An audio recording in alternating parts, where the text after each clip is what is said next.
സിനിമയ്ക്ക് ഒരു മലയാളി കണക്ഷൻ ഉണ്ടെന്ന് എത്ര പേർക്ക് അറിയാം എന്ന് ഇപ്പോഴത്തെ കാലത്ത് അറിയാമെന്ന് എനിക്ക് സംശയമുണ്ട്. അഗാധമായിട്ടുള്ള ഒരു ദുഃഖത്തിൽ നിന്ന് വന്നിട്ടുള്ളൊരു ക്വസ്റ്റ്യനാണ്. അഗാധമായിട്ടുള്ളൊരു ദുഃഖം എന്ന് തന്നെ പറയാം. വ്യക്തിപരമായിട്ട് ഉറക്കമില്ലാത്ത 3 നാളുകൾ അത് കഴിഞ്ഞിട്ടാണ് ഞാനിത് വരേണ്ടത്. അതാണ് ഗുണയുടെ അന്നുണ്ടായ ഒരു 40-50-60% ഉള്ള ഗുണയുടെ ക്യൂബിക്കിൾ ഓഫ് സ്റ്റോറി. അത് എഴുതിയ ആൾ മറന്നു പോകപ്പെടാം, പക്ഷേ ആ തീം നിലനിൽക്കും. ഒരു പ്രോജക്റ്റ് വിജയിച്ച് കഴിയാൻ നേരത്ത് അതിൻ്റെ ഓണർഷിപ്പ് ഇതിനെപ്പറ്റി അതിൽ മൊത്തം കഥയും വന്നിട്ടുണ്ടായിരുന്നു. മോർ ഓർ ലെസ് ഒരു 60-70% ഓഫ് ദ മേജർ സീൻസ്. ഞാനിത് പറയേണ്ട ആളുടെ മുമ്പിൽ പോയി പറയുമ്പോൾ അദ്ദേഹം ചോദിച്ചൊരു ക്വസ്റ്റ്യൻ ഉണ്ട്. ആരായിരുന്നത്? Smiling and saying it is a Guna like answer. Poetic statement ആണത്. അപ്പോൾ ഇത് മനിതർ കാതലല്ല, അതെയും താണ്ടി. Screenwrite.in Learn, Write and Create. നമ്മളിവിടെ ഇരിക്കുന്നത് ഇതൊരു പെട്ടെന്ന് ഉണ്ടായ ഒരു സാഹചര്യത്തിൽ നിന്നാണ് നമ്മളിങ്ങനെ വന്നിരിക്കുന്നത് തന്നെ. ഇങ്ങനെ ഒരു വീഡിയോയെ പറ്റി നമ്മൾ മുമ്പ് ആലോചിച്ചിട്ടില്ല. അപ്പോൾ ഇന്ന് ഇത് എന്തുകൊണ്ടുണ്ടാവണം എന്നുള്ളതിന് എനിക്ക് കിട്ടിയ ഒരു ഇൻഫർമേഷൻ, പലരിൽ നിന്നും കിട്ടിയ ഇൻഫർമേഷൻ, അതിന് ഒരു സാഹചര്യം ആവശ്യമാണെന്ന് തോന്നുന്നത് കൊണ്ടാണ് നമ്മളിവിടെ ഇപ്പോൾ ഇരിക്കുന്നത്. ദേവദാസ് ഒരു എഴുത്തുകാരനാണ്, ഞാനൊരു തിരക്കഥാകൃത്താണ്. അപ്പോൾ ഈ എഴുത്തുകാരനും തിരക്കഥാകൃത്തും തമ്മിലുള്ള സാമ്യവും അതിൻ്റെ ചെറിയൊരു വ്യത്യാസവും ഇതിനകത്ത് പ്രതിഫലിക്കുന്നത് നല്ലതാണെന്നുള്ളൊരു ചിന്തയുണ്ട് ഇതിനകത്ത്. അപ്പോൾ അത് വെച്ചിട്ട് നമുക്കിത് തുടങ്ങാം. സാഹിത്യ അക്കാദമി അവാർഡ് പുരസ്കാരം നേടിയ ഒരു എഴുത്തുകാരനെന്ന നിലയിൽ നമ്മളിപ്പോൾ സംസാരിക്കാൻ പോകുന്ന സാഹചര്യത്തിൻ്റെ വെളിച്ചത്തിൽ എന്താണ് ദേവദാസിന് തോന്നുന്നത് എന്നോട് ചോദിക്കാൻ.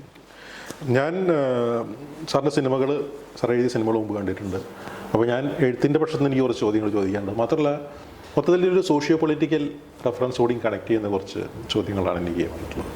നമുക്ക് തുടങ്ങുമ്പോൾ മഞ്ഞുമൽ ബോയ്സിൻ്റെ ഈ ഒരു അപ്രതീക്ഷിത വിജയം, അതാണല്ലോ ഗുണ എന്ന് പറയുന്ന സിനിമയെ വീണ്ടും ശ്രദ്ധ ആകർഷിക്കുന്ന ഒന്ന്. ഗുണ എന്ന് പറയുന്ന സിനിമ, ഗുണ കേവ്സ്, കൺമണി ആൻഡ് ബോർഡ് എന്ന് പറയുന്ന പാട്ട്, ഇതൊക്കെ വീണ്ടും ആൾക്കാരിലേക്ക് ശ്രദ്ധ കേന്ദ്രീകരിച്ചിരിക്കുന്നതാണ്. ഇപ്പോൾ മലയാളിയുടെ അതിർത്തി കടന്ന് ഒരു സിനിമ അപ്രതീക്ഷിതമായി അതിർത്തി കടന്നൊരു വിജയം നേടുന്നു. പക്ഷെ അപ്പോഴും ഈ ഗുണ എന്ന സിനിമയ്ക്ക് ഒരു മലയാളി കണക്ഷൻ ഉണ്ടെന്ന് എത്ര പേർക്ക് അറിയാം എന്ന് ഇപ്പോഴത്തെ കാലത്ത് അറിയാമെന്ന് എനിക്ക് സംശയമുണ്ട്. പലരോടും ഞാൻ തന്നെ പറയാറുണ്ട്, ഇതിൻ്റെ എഴുത്തുകാരൻ മലയാളിയായിട്ടുള്ള ജോൺ എടത്താട്ടിൽ, സാബ് ജോൺ എന്ന സ്ക്രീൻ നെയിമുള്ള ജോൺ എടത്താട്ടിൽ എന്ന ആലപ്പുഴക്കാരനാണ്. ആ രീതിയിലും ഒരു മലയാളി കണക്ഷൻ ഗുണയ്ക്കുണ്ട് എന്നുള്ളത് തോന്നുന്നു. അപ്പോൾ ഒരു 30-34 വർഷത്തിന് ശേഷം മുമ്പ് എഴുതിയ ഒരു സിനിമ വീണ്ടും ശ്രദ്ധാകേന്ദ്രമാകുന്നു. എന്താണ് എഴുത്തുകാരൻ നിലയിൽ തോന്നുന്നത്? ഇതെനിക്കൊരു വലിയ, എന്നെ സംബന്ധിച്ചിടത്തോളം ഇത് അപ്രതീക്ഷിതം തന്നെയാണ്. നേരത്തെ ദേവദാസ് തുടങ്ങിയപ്പോൾ പറഞ്ഞവർ ഈ മഞ്ഞുമ്മൽ ബ്രദേഴ്സിൻ്റെ അപ്രതീക്ഷിത വിജയം, മഞ്ഞുമൽ ബോയ്സിൻ്റെ അപ്രതീക്ഷിത വിജയം എന്നുള്ളത്, അതാണ് എനിക്ക് കൂടുതൽ ഇവിടെ ഡിസ്കസ് ചെയ്യാൻ തോന്നുന്ന കാര്യം. ഈ മഞ്ഞുമൽ ബോയ്സിൻ്റെ ഈ വിജയം ഉണ്ടായിരുന്നെങ്കിൽ ഗുണ അറിയപ്പെടില്ലായിരുന്നു. അതൊന്ന്. 2, ഏതാണ്ട് 3-4 വർഷം മുമ്പ് ഗുണ എന്ന സിനിമയുടെ 25ാമത് വാർഷികം എന്ന് പറഞ്ഞു, അത് കഴിഞ്ഞ് 30ാമത് വാർഷികം എന്ന് പറഞ്ഞ് അങ്ങനെയൊക്കെ ഒരു തോന്നലും അങ്ങനെ പറയുന്ന ചില വീഡിയോസും ഒക്കെ സർക്കുലേറ്റ് ചെയ്തിരുന്നു. പക്ഷേ ഇത്ര അധികം അപ്രതീക്ഷിതമായിട്ട് ഗുണ സംസാരിക്കപ്പെടുന്നു എന്നുള്ളത് മഞ്ഞുമ്മൽ ബോയ്സ് എന്നുള്ളൊരു സിനിമയാണ്.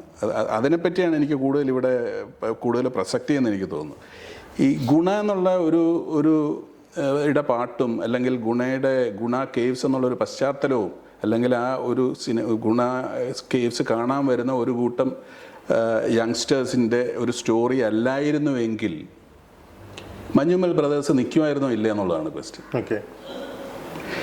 അപ്പോൾ ഡെഫിനറ്റ്ലി ആ മൂവിക്ക് അതിൻ്റേതായിട്ടുള്ളൊരു പ്രസക്തിയുണ്ട്. ആ പ്രസക്തി എവിടെയാണെന്ന് ചോദിച്ചാൽ, ഗുണ കേവ്സ് പോലുള്ള ഏതെങ്കിലും ഒരു സ്ഥലത്ത് പോയിട്ട് ഒരാൾ താഴെ വീഴുന്നു, അവിടെ ഇത്രയും കൂട്ടായ്മയുള്ള ഒരിൽ നിന്ന് ഒരാൾ, എനിക്കൊന്ന് സിജു എന്ന് പറയുന്നു ആ ക്യാരക്ടറിൻ്റെ പേര്, സിജു എന്ന് പറയുന്ന ഒരാൾ ഈ മഹേഷ് അങ്ങനെ വരുന്ന ഒരാളെ രക്ഷിക്കുന്നു, സുഭാഷ് എന്ന് പറയുന്ന ഒരാളെ രക്ഷിക്കുന്നു. അപ്പോൾ ഇതിനകത്തൊരു ബോണ്ടിങ് ഉണ്ട്. ഏതോ ഒരു തരത്തിലുള്ള ഒരു പ്രത്യേക പ്ലറ്റോണിക് ലവ് എന്ന് പറയുന്നൊരു എലമെൻ്റ് ഉണ്ട് ഇതിനകത്ത്. അപ്പോൾ ഈ platonic love is that works in that movie. ഗുണയിൽ കാണിച്ചിരുന്നത്, നമ്മൾ കമ്പയർ ചെയ്യാൻ നേരത്ത്, ഗുണയിലുള്ളതൊരു പ്ലറ്റോണിക് ലവിനെ അല്ല അവിടെ കാണിച്ചിരുന്നത്. അവിടെ ഉണ്ടായിരുന്ന ഒരു ഒബ്സസീവ് ലവ് ആണ്. പക്ഷേ എഴുത്തുകാരൻ എന്ന നിലയിൽ ഈ obsession turned into some kind of ഒരു frantic effort to expose certain things. അപ്പോൾ എൻ്റെ കാഴ്ചപ്പാടിൽ ഞാനൊരു എഴുത്തുകാരൻ എന്ന നിലയിൽ ഗുണ 34 വർഷം മുമ്പ് കണ്ടിരുന്നപ്പോൾ എൻ്റെ മനസ്സിലുണ്ടായിരുന്നത് എന്നോട് തന്നെയുള്ളൊരു ചോദ്യത്തിൻ്റെ ഉത്തരമാണ് ഞാൻ ഇതിൽ പറയാൻ ശ്രമിച്ചിട്ടുള്ളത്, കൊണ്ടുവരാൻ ശ്രമിച്ചിട്ടുള്ളത്. അതേപോലുള്ള ഒരു ഉത്തരം ഇതുണ്ടാക്കിയ ചിദംബരത്തിനും കാണുമായിരിക്കും, എഴുതിയ ആളും ചിദംബരത്തിനും കാണുമായിരിക്കും. അതാണ് നമ്മൾ കമ്പയർ ചെയ്യേണ്ടതെന്നാണ് പറയുന്നത്. ബിറ്റ്വീൻ മഞ്ഞുമൽ ബോയ്സും ഗുണയും തമ്മിൽ കമ്പയർ ചെയ്യുമ്പോൾ ഈ പറയുന്ന ഒരു മ്യൂസ് അല്ലെങ്കിൽ എഴുത്തുകാരൻ്റെ മ്യൂസിനെന്താ പറയുക, ചേതനയെന്നോ അല്ലെങ്കിൽ എഴുത്തുകാരൻ്റെ ഒരു പ്രതിഭയെന്നോ അല്ലെങ്കിൽ എഴുത്തുകാരൻ്റെ അവബോധമെന്നോ പറയുന്നതാണ് ഈ മ്യൂസ് എന്ന് പറയുന്നത്. അപ്പോൾ എനിക്കുണ്ടായിരുന്ന മ്യൂസ് എൻ്റെ തന്നെ ജീവിത സാഹചര്യങ്ങളിൽ ഉരുത്തിരിഞ്ഞു വന്ന ഒരു അപ്രതീക്ഷിതമായിട്ടും ഉരുത്തിരിഞ്ഞു വന്നെന്ന് പറഞ്ഞു ആയിട്ട് വന്നിട്ടുള്ള ഒരു അഗാധമായിട്ടുള്ള ഒരു ദുഃഖത്തിൽ നിന്ന് വന്നിട്ടുള്ളൊരു ക്വസ്റ്റ്യനാണ്. അഗാധമായിട്ടുള്ളൊരു ദുഃഖം എന്ന് തന്നെ പറയും, വ്യക്തിപരമായിട്ട്. അവിടെ ഞാൻ കാണാൻ ശ്രമിച്ചത് ഈ കണ്ടീഷൻസ് ഇല്ലാത്ത സ്നേഹം എന്താണ്. ഓരോരോ കുറിപ്പിട്ടിട്ട് ഇതുണ്ടെങ്കിൽ അതുണ്ട്, ഇതുണ്ടെങ്കിൽ അതുണ്ട്, ഇതുണ്ടെങ്കിൽ അതുണ്ട് എന്ന് പറയുന്നതാണ് സ്നേഹത്തിൻ്റെ നിർവചനമെങ്കിൽ അതില്ലാത്ത സ്നേഹം എന്താണ്, പ്രേമം എന്താണ്? സോ അത് കറക്റ്റായിട്ട് പറഞ്ഞാൽ അൺകണ്ടീഷണാലിറ്റി ഓഫ് ലവ് എന്നുള്ളതായിരുന്നു എനിക്ക് പറയാനുണ്ടായിരുന്നത്. അന്ന് ഞാൻ പോയിരുന്നത്, ഞാൻ എൻ്റെ റിലേഷൻഷിപ്സിൽ, എൻ്റെ ഫാമിലിയൽ റിലേഷൻഷിപ്സിലും എൻ്റെ മറ്റ് റിലേഷൻഷിപ്സിലും ഞാൻ കാണാതെ വന്ന ഒരു സാഹചര്യം അതായിരുന്നു. എല്ലാത്തിനും കണ്ടീഷനുണ്ട്. ആ കണ്ടീഷൻ ഉണ്ടെങ്കിൽ ഈ ലവ് അല്ലെങ്കിൽ ഈ കെയറിങ്, ഈ റിലേഷൻഷിപ്പ് എന്ന് പറയുന്ന ഒരു കണ്ടീഷൻ ഉണ്ടായിരുന്നു. ഇതായിരുന്നു എനിക്ക് തന്ന ഏറ്റവും വലിയ ദുഃഖം ആ സമയത്തുണ്ടായിരുന്നു. അപ്പോൾ ആ സമയത്ത് ഒരു സ്റ്റോറി പ്രസൻറ്റ് ചെയ്യാനുള്ള ഒരു സാഹചര്യം ഉണ്ടായിരുന്നു. വേറൊരു കഥ എഴുതിയത് നടന്നില്ല. അപ്പോൾ അതിനെ റീപ്ലേസ് ചെയ്യാൻ വേണ്ടി എനിക്ക് എന്തെങ്കിലും എഴുതി പറഞ്ഞേ പറ്റൂ. അപ്പോൾ ഞാൻ കടന്നുപോയിരുന്ന സാഹചര്യം ഇതാണ്. അതിൽ നിന്ന് എനിക്ക് കഥയിൽ ഏത് കഥയെന്നോ എന്ത് കഥയെന്നോ ഓർക്കാൻ പറ്റുന്നൊരു സാഹചര്യം ഉണ്ടായിരുന്നില്ല. ഒരു 3 നാളത്തെ അതിതീക്ഷ്ണമായ വാഗ്വാദങ്ങളും കുടുംബത്തിനുള്ളിലും പുറത്തും നടക്കുന്ന ആർഗ്യുമെൻസും, ഉറക്കമില്ലാത്ത 3 നാളുകൾ, അത് കഴിഞ്ഞിട്ടാണ് ഞാനിത് വരേണ്ടത്. അപ്പോൾ എൻ്റെ മനസ്സ് ബ്ലാങ്കാണ്. പക്ഷേ ഈ പറയുന്നൊരു സ്ട്രെസ്സുണ്ട്, ഇതിവിടെ ഒരു സമയത്ത് പ്രസൻറ്റ് ചെയ്യണം. അങ്ങനെ ഒരു 2 കട്ടൻ കാപ്പിയുടെ മുമ്പിലിരുന്ന് എന്തോ കുത്തിക്കുറിക്കണമെന്ന് ആലോചിച്ച് വന്നപ്പോൾ ഒരു എഴുത്തുകാരൻ എന്ന നിലയിൽ വളരെ ബ്ലാങ്ക് ആയിട്ടുണ്ടായിരുന്ന, വളരെ ഒന്നുമില്ലാതിരുന്ന ഒരവസ്ഥയിൽ നിന്ന് നമുക്കുണ്ടായ ചില അവബോധ മനസ്സ് തന്ന റൈറ്റിംഗ് ഫ്രം ദ ഹാർട്ട് എന്ന് എഴുത്തുകാരൻ്റെ ഭാഷയിൽ പറയുന്ന ഒരു സാഹചര്യം ഉണ്ടായിട്ട് ഒരു 2 മണിക്കൂർ എനിക്ക് കിട്ടി എന്നുള്ളതാണ്. അതിനകത്ത് ഞാൻ എന്തൊക്കെയോ കുത്തിക്കുറിച്ചു. So that becomes the language of my heart, my muse.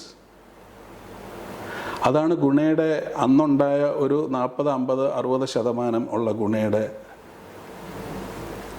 Cubicle of story. അപ്പോൾ അതൊന്നും പ്രെഡിക്റ്റബിൾ ആയിരുന്നില്ല ആ സമയത്ത്. ഇത് തന്നെ ആയിരിക്കണം ഈ പറഞ്ഞ മഞ്ഞുമൽ ബോയ്സ് എടുത്ത ആളുടെ ചിദംബരത്തിനും തോന്നിയിട്ടുള്ളത്. ഇത്രയധികം കൂട്ടായ്മ ഉണ്ടായിരുന്ന ഒരു ഗ്രൂപ്പിൽ സുഭാഷ് എന്ന് പറഞ്ഞ ഒരാൾ വരണ്ടെന്ന് പറഞ്ഞിരിക്കുകയും അതിന് പല നിർവചനങ്ങൾ ഞാൻ കൊടുക്കാം.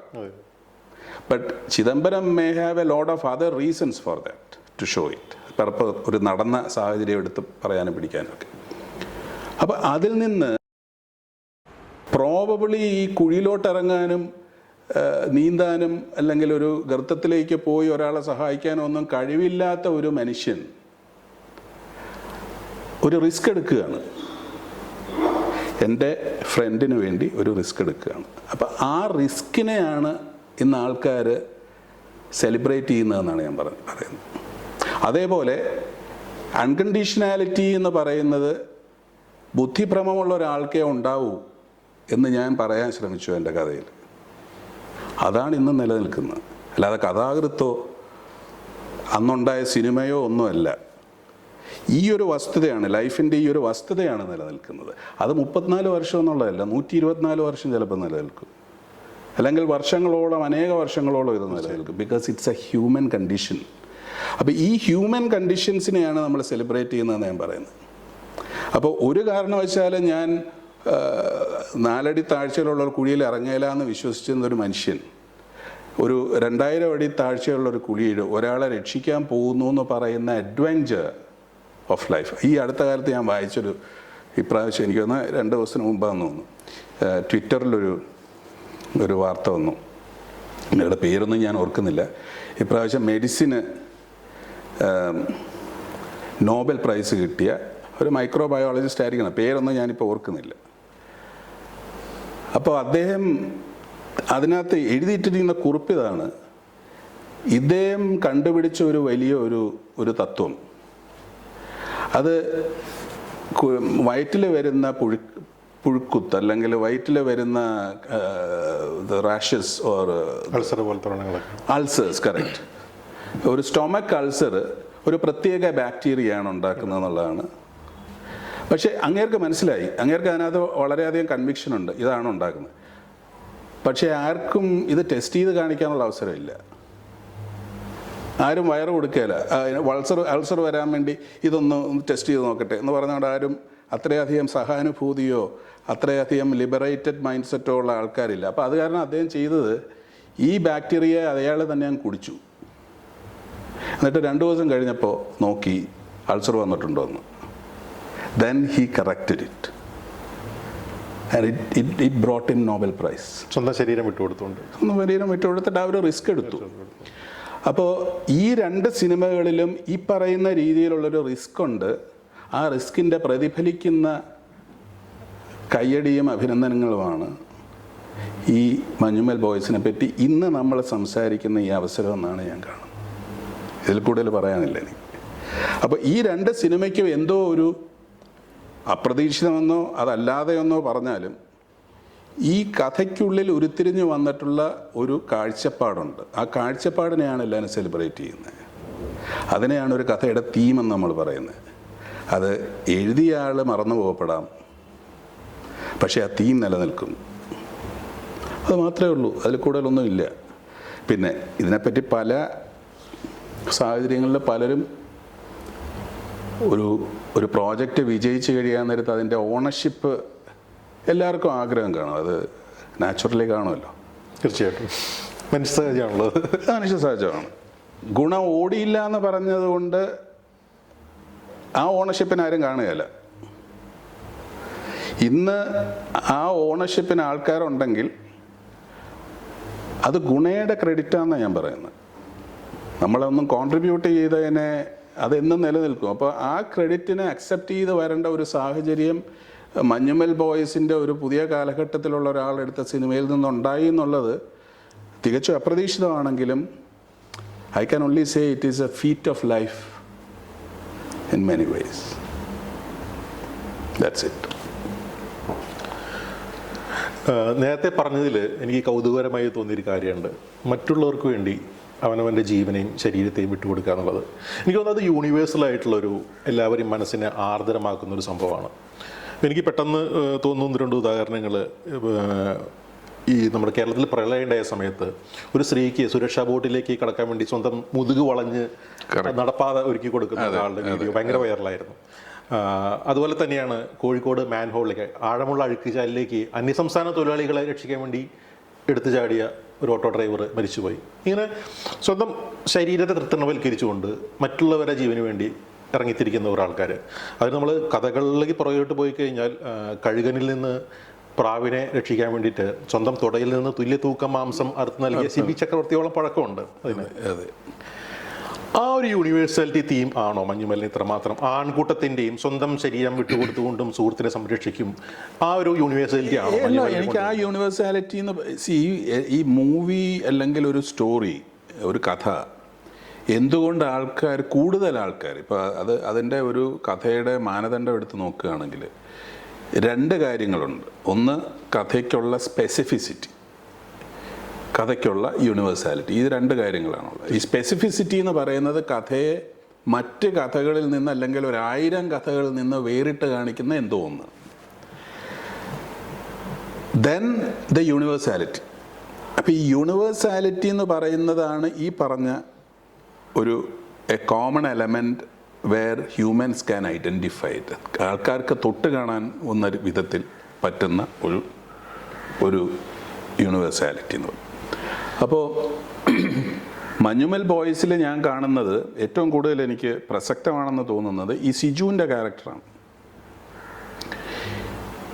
ഇതാരും അറിയരുത്, ഞാൻ ഈ ചെയ്തൊന്നും ആരും അറിയണ്ട കേട്ടോ എന്ന് പറയുന്നതാണ് അതിനകത്തുള്ള അബ്സല്യൂട്ട് യൂണിവേഴ്സാലിറ്റി.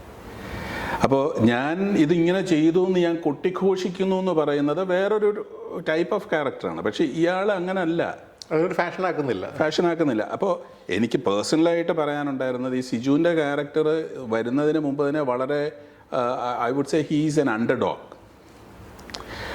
അപ്പോൾ എന്തുകൊണ്ട് ഇയാളൊരു അണ്ടർഡോഗ് ആണെന്ന് അറിഞ്ഞിരുന്നെങ്കിൽ, ഞാൻ പറയുകയാണ്, ഇതൊരു ക്രിട്ടിക്കൽ പോയിന്റ് ഓഫ് വ്യൂവിൽ പറയല്ല, നമ്മളൊരു സിനിമാറ്റിക് സ്റ്റോറിയുടെ പോയിന്റ് ഓഫ് വ്യൂവിൽ അനലൈസ് ചെയ്യുകയാണെങ്കിൽ ഈ സിജു എന്ന് പറയുന്നത് ഒരു അപ്രസക്തമായ ഒരു ക്യാരക്ടറാണ് സൊസൈറ്റിയിൽ. അയാളെ ആരും അറിയപ്പെടുന്നില്ല, അയാളെ ആരും കാണുന്നില്ല ഈ വിധത്തിൽ എന്ന് പറയുന്ന ഒരാൾ ഇത് ചെയ്യുകയും അയ്യോ ഇതാരും അറിയണ്ട കേട്ടോ എന്ന് പറയുകയും അവസാനം ഈ പറയുന്ന universal laws make him a hero എന്ന് പറയുന്നതാണ് ഇതിൻ്റെ ഏറ്റവും കാതലായിട്ടുള്ള സംഭവം. അപ്പോൾ അത് ഗുണയുടെ അടുത്ത് നോക്കുകയാണെങ്കിൽ ഗുണയിലുള്ളത് ഈ ഒബ്സഷൻ എന്ന് പറയുന്നതല്ല, ഞാൻ എൻ്റെ ജീവൻ കൊടുത്തും ഞാൻ നിന്നെ കാക്കും എന്ന് പറയുന്ന. അപ്പോൾ എൻ്റെ ശരീരത്തിനോ എൻ്റെ എക്സിസ്റ്റൻസിനോ ഇവിടെ പ്രസക്തിയില്ല, നിൻ്റെ ശരീരത്തിനും നിൻ്റെ എക്സിസ്റ്റൻസിനുമാണ് എനിക്ക് കൂടുതൽ പ്രസക്തിയുള്ളതെന്ന് അറിയുന്ന ഒരു കഥാപാത്രം ആണ് അൺകണ്ടീഷണാലിറ്റി എന്ന് പറയുന്ന ഒരു യൂണിവേഴ്സൽ എലമെൻറ്റിനെ പ്രതിനിധീകരിക്കുന്നത് അവിടെ. അതുകൊണ്ടാണ് അതും ഇവിടെ അറിയപ്പെടുന്നതെന്ന് ഞാൻ പറയുന്നത്. അപ്പോൾ ഇത് ഈ ദേവദാസ് പറഞ്ഞ ഒരു പോയിന്റ് വളരെ കറക്റ്റാണ്. Universal elements of story depends on നമ്മൾ അത് അടിക്കുറിപ്പിട്ട് പറയാതെ ഞാൻ കണ്ടതിൽ നിന്നും ഞാൻ കേട്ടതിൽ നിന്നും ഈ പറയുന്ന ഓഡിയൻസിന് അതിനെപ്പറ്റി ഒരു അവബോധം ഉണ്ടാകുന്നു എന്ന് പറയുന്നതാണ് ഒരു സിനിമയുടെ ഏറ്റവും വലിയ ശക്തിയും അതിൻ്റെ പ്രസക്തിയും അതിൻ്റെ മൂല്യവും. അപ്പോൾ ഇതിനകത്തുണ്ട്. മഞ്ഞുമലിൽ നിന്ന് നമുക്ക് വീണ്ടും ഗുണയിലേക്ക് വരാം. എഴുത്തുകാരൻ എന്ന രീതിയിൽ ഞാൻ ചോദിക്കുകയാണ്, എങ്ങനെയായിരുന്നു ഈ ഗുണയുടെ എഴുത്തിൻ്റെ ഒരു പ്രക്രിയ? ഞാൻ ചോദിക്കാൻ കാരണം എന്ന് വെച്ചെങ്കിൽ അന്ന് ഷാപ്പ് ജോൺ കുറച്ചുകൂടി ചെറുപ്പമാണ്, ആലപ്പുഴക്കാരനായിട്ട് മലയാള സിനിമകളായിട്ട് മാത്രം ചെയ്ത് പരിചയം. അപ്പോൾ ഒരു തമിഴ് ഭാഷ, തമിഴ് സംസ്കാരം അതുമായിട്ട് എങ്ങനെയാണ് എനിക്ക് അങ്ങനെ വലിയ ഇപ്പോഴും ഇല്ല, അതിൻ്റെ ഒരു ഡിഫക്റ്റ് ആണെന്ന് തന്നെ പറയാം. ഞാൻ ചോദിക്കുന്നത് ഇത് എങ്ങനെയാണ് കൊണ്ടുവരുന്നത്? അതിൻ്റെ ഒരു വൺ ലൈൻ അല്ലെങ്കിൽ ഒരു പ്രാഥമിക കഥാരൂപം മാത്രമാണോ ആദ്യം തയ്യാറാക്കിയിട്ട് നിർമ്മാതാവിനെ പ്രൊഡ്യൂസറിനെ കാണാൻ പോകുന്നത്, അല്ലെങ്കിൽ കമലിനെ കാണാൻ പോകുന്നത്, അതോ മുഴുവൻ സ്ക്രിപ്റ്റ് ഉണ്ടായിരുന്നു? അല്ല ദേവദാസ്, ഇത് ഞാൻ പറയാം, ഇത് ഇങ്ങനെ ഒരു കഥയെപ്പറ്റി ഞാൻ ചിന്തിക്കുന്നില്ല. ഇങ്ങനെ വരുമെന്ന് ഞാൻ ഏതോ ഒരു വളരെ വേഗമായിട്ടുള്ള ഇങ്ങനെ എന്തെങ്കിലും ഒരു ത്രില്ലർ ഉണ്ടാവണം എന്ന് മാത്രമേ അന്ന് എൻ്റെ മനസ്സിലുള്ളൂ. പക്ഷേ എന്നെ ട്രിഗർ ചെയ്യുന്ന, അതാ ഞാൻ പറയുന്നത്, ഒരു എഴുത്തുകാരനെ ട്രിഗർ ചെയ്യുന്ന ഏതോ ഒരു മ്യൂസ്, ആ മ്യൂസ് എന്ന് ഞാൻ പറയുന്നത് അതൊരു വളരെ അവ്യക്തമായിട്ടുള്ള ഒരു ഡെഫിനിഷനാണ് മ്യൂസ് എന്ന് പറയുന്നത്. അപ്പോൾ എന്തെങ്കിലും ഞാൻ എഴുതണമെന്നുള്ളതല്ല, എന്നെ എന്തിലേക്കോ കൊണ്ടെത്തിക്കുന്ന ഏതോ ഒരു ചേതോവികാരം, ഏതോ ഒരു ചേതന എന്നെ ഒരു സ്ഥലത്തേക്ക് കൊണ്ടുവന്ന് എത്തിക്കുകയാണ്. അത് ഞാൻ പോലും അറിയുന്നില്ല. അതാ ഞാൻ പറയുന്നത്, നേരത്തെ പറഞ്ഞ പോലെ ഒരുതരം അവബോധം ആണ് നമുക്കുള്ളത്. ഈ അവബോധം, പല വിധത്തിലുള്ള അവബോധങ്ങൾ നമ്മുടെ സബ് കോൺഷ്യസിൻ്റെ, നമ്മുടെ അവബോധ മനസ്സിലുണ്ടാവും. അപ്പോൾ എന്നെ ട്രിഗർ ചെയ്യുന്നത് എന്താ, പിന്തുടർന്ന് പോയാൽ മതി. എങ്ങനെ അപ്പോൾ അതങ്ങനെ അങ്ങ് പോയി. അതാ ഞാൻ പറഞ്ഞത്, ഈ 2 മണിക്കൂർ എന്ന് പറയുന്ന അവിടെ ഒരു കോർണറിലിരുന്നുകൊണ്ട് കട്ടക്കാമ്പിയും കുടിച്ചിട്ടുള്ള 2 മണിക്കൂർ ആണ് എന്നെക്കൊണ്ട് ഇത് ചെയ്യിച്ചത്. അതെൻ്റെ മനോനിലയാണ്, എൻ്റെ അന്നത്തെ സാഹചര്യമാണ്. ഇതിനെപ്പറ്റി അതിൽ മൊത്തം കഥയും വന്നിട്ടുണ്ടായിരുന്നു. മോർ ഓർ ലെസ് ഒരു 60 to 70% of the major scenes came there. അപ്പോൾ ഞാനിത് പറയേണ്ട ആളുടെ മുമ്പിൽ പോയി പറയുമ്പോൾ അദ്ദേഹം ചോദിച്ചൊരു ക്വസ്റ്റ്യൻ ഉണ്ട്. ആരായിരുന്നു അത്? കമലഹാസനാണ്. അപ്പോൾ ഈ പറയുമ്പോൾ ഇതെന്താ ഈ 3 മാസം why should you wait for this എന്നൊരു ക്വസ്റ്റ്യൻ വന്നു. ഞാൻ പറഞ്ഞു 3 മാസം എനിക്ക് കഥ ഉണ്ടായിരുന്നില്ല, കഥ വരുമെന്ന് ഉള്ള യാതൊരു കോൺഫിഡൻസും ഉണ്ടായിരുന്നില്ല. ഏതോ ഒരു സാഹചര്യത്തിൽ ഇപ്പം ഇത് പറയാൻ പറ്റി, ഇന്ന് ഇത് പറയാൻ പറ്റി എന്നുള്ളതായിരുന്നു എൻ്റെ answer. So he was smiling and saying it is a Guna like answer. അപ്പോൾ that was what I still remember. അപ്പോൾ ഞാൻ പറഞ്ഞു വരുന്നത്, ഇത് ഒരു എഴുത്തുകാരിൽ നിന്ന് ഉത്ഭവിക്കുന്നതോ ഉരുത്തിരിഞ്ഞു വരുന്നതോ ആയിട്ടുള്ള സ്റ്റോറി എന്ന് പറയുന്നതിൻ്റെ വളരെ ക്രൂഡായിട്ടുള്ള, വളരെ അവ്യക്തമായിട്ടുള്ള ഒരു ന്യൂക്ലിയസ്, ഒരു കഥ സത്ത് എന്ന് പറയുന്ന അത് മാത്രമാണ് അന്നുണ്ടായത്. പിന്നെ ഉള്ളത് റീറൈറ്റ്സ് ആണ്. അപ്പോൾ നേരത്തെ ദേവദാസ് ചോദിച്ചൊരു ക്വസ്റ്റ്യൻ ഉണ്ട്. ഞാൻ എഴുതിയിട്ടുള്ള എൻ്റെ എല്ലാ പ്രോജക്ട്സും ആദ്യം തൊട്ട് അവസാനം വരെ എഴുതിയിട്ടേ കൊടുക്കാറുള്ളൂ, സ്ക്രിപ്റ്റ് മുഴുവൻ. അപ്പോൾ ഈ സ്ക്രിപ്റ്റ് എന്ന് പറയുന്നതിലും അതിനകത്ത് ഡയലോഗ് ഉണ്ടാവും. പക്ഷേ എനിക്ക് തമിഴ് കുലങ്കുശമായിട്ടല്ലെങ്കിൽ അകത്ത് കയറി ചെന്ന് ചിന്തിക്കാനുള്ള വിജ്ഞാനം ഇല്ല തമിഴിനെ പറ്റി. ആ സമയത്ത് ബാലകുമാരൻ സാറായിട്ട് തമിഴിലെ പ്രശസ്ത എഴുത്തുകാരൻ Balakumaran was A great novelist. 200ഓളം നോവലുകൾ എഴുതിയിട്ടുണ്ട്. അപ്പോൾ അത് തന്നെയല്ല, ബാലകുമാരൻ്റെ കാഴ്ചപ്പാടെന്ന് പറയുന്നതും ഞാൻ ജീവിതത്തെ കണ്ടിരുന്നത് തമ്മിൽ ഒരുപാട് സാമ്യം ഉണ്ടായിരുന്നു, ഞങ്ങൾ തമ്മിൽ വർത്തമാനം പറയുമ്പോഴും. അപ്പോൾ ഞാൻ പിന്നെ വിശ്വസിക്കുന്നൊരു സംഭവമുണ്ട്. ഒരു സ്ക്രിപ്റ്റ് എന്ന് പറയുന്നത് കഥ അല്ലെങ്കിൽ സീനിൻ്റെ എന്തോ ഒരു അംശങ്ങൾ ഇങ്ങനെ ഒരു 1 ലൈൻ ഓർഡർ പോലെ എഴുതി വെച്ചിട്ട് പോകുന്നതല്ല സ്ക്രീൻ പ്ലേ. അതിനകത്തുള്ള ഓരോ ചുവടുവെപ്പും ഓരോ നോട്ടവും ഓരോ മൂവ്മെൻറ്റ്സും ഒരു എഴുത്തുകാരൻ്റെ കാഴ്ചപ്പാടിൽ എഴുതപ്പെടണം. എഴുതിയിട്ട് അതിനകത്ത് ഡയലോഗ് ഇൻക്ലൂസീവാണ്. ഡയലോഗ് ഇല്ലാതെ സ്ക്രിപ്റ്റ് ഇല്ല. അപ്പോൾ ഡയലോഗ് ഓർ ദി ഡിക്റ്റം എന്ന് അരിസ്റ്റോട്ടിൽ പറഞ്ഞ ആ ഡിക്റ്റം എന്ന് പറയുന്നത് part of N element of script. അപ്പോൾ അത് ഉൾപ്പെടെയാണ് ഈ സ്ക്രിപ്റ്റ്. അതാണ് ഞാൻ പറഞ്ഞത്, ഒരു പെൻഡത്തോൾ സീൻ എന്ന് പറയുന്ന സീൻ ഈസ് പെൻഡത്തോൾ സീൻ ദാറ്റ് ഈസ് റിട്ടൺ. കഥയിൽ കൺമണി അൻപട് എനിക്ക് ഒരു ലെറ്റർ എഴുതണം, ആർക്കെഴുതണം, ഉനക്ക് എന്ന് പറയുന്ന ഒരു അവസ്ഥ എന്ന് പറയുന്നത് സ്ക്രിപ്റ്റിലുള്ളതാണ്. അതേം താണ്ടി പുനിതമാനതെന്നുള്ളത് ഞാൻ എഴുതിയിട്ടില്ല. പക്ഷേ this is N unusual love എന്ന് ഞാൻ എഴുതിയിട്ടുണ്ട്. ദിസ് യു വോണ്ട് അണ്ടർസ്റ്റാൻഡ് എന്ന് ഞാൻ എഴുതിയിട്ടുണ്ട്. You cannot understand this. പക്ഷേ അത് ബാലകുമാരൻ്റെ ഒരു കാഴ്ചപ്പാടിൽ അത് ഉരുത്തിരിഞ്ഞു വന്നത് അസാമാന്യമായിട്ടുള്ള ഒരു പൊയറ്റിക് സ്റ്റേറ്റ്മെൻ്റാണത്. അപ്പോൾ ഇത് മനിതർക്കാതലല്ല, അതേയും താണ്ടി എന്ന് പറയുന്ന അതൊരു poeticism of that language is there. അപ്പോൾ അതൊക്കെ ബാലകുമാരൻ ഈവൻ അതിനകത്ത് കടന്നു വന്നിട്ടുള്ള ഒരു അഭിരാമി ഭട്ടർ എന്ന് പറയുന്ന ഞാൻ പറഞ്ഞു വരുന്നത്, ഈവൻ അതിനകത്തും അഭിരാമി എന്ന് പറയുന്ന അതിനകത്തൊരു സ്റ്റോറിയുണ്ട്, അതിൻ്റെ പുറകിലൊരു സ്റ്റോറിയുണ്ട്. അപ്പോൾ അഭിരാമി ഭട്ടർ എന്തുകൊണ്ട് ഇവിടെ വരുന്നു, അല്ലെങ്കിൽ എന്തുകൊണ്ട് അതിനെപ്പറ്റി അങ്ങനെ ഒരു കാഴ്ചപ്പാട് ഇതിനകത്ത് വരുന്നു എന്നുള്ളതും, അഭിരാമി എന്ന് പറയുന്ന വാക്ക് വരുന്നു എന്നുള്ളതും വേറൊരു വാക്കിലായിരുന്നത്. അപ്പോൾ അത് ഞാൻ പറയാം. പക്ഷേ അറ്റ് ദ സെയിം ടൈം ഇതെല്ലാം ഞാൻ പറഞ്ഞില്ലേ, ഇതൊരു വർത്തമാനത്തിലും നമ്മൾ ആദ്യം ഉണ്ടാക്കുന്ന ഒരു crude setup of a script was there. Based on that this was work more and more. ഇന്നും ഞാൻ വിശ്വസിക്കുന്നതും ഞാൻ എൻ്റെ കുട്ടികളുടെ അടുത്ത് എഴുത്തിനെ പറ്റി അറിയാൻ ഞാൻ ഷെയർ ചെയ്യുന്ന അവസ്ഥയിൽ പറയുന്നതുമായിട്ടുള്ള സാഹചര്യം ഇതാണ്. നമ്മൾ എഴുതേണ്ടത് കംപ്ലീറ്റ് ആയിരിക്കണം.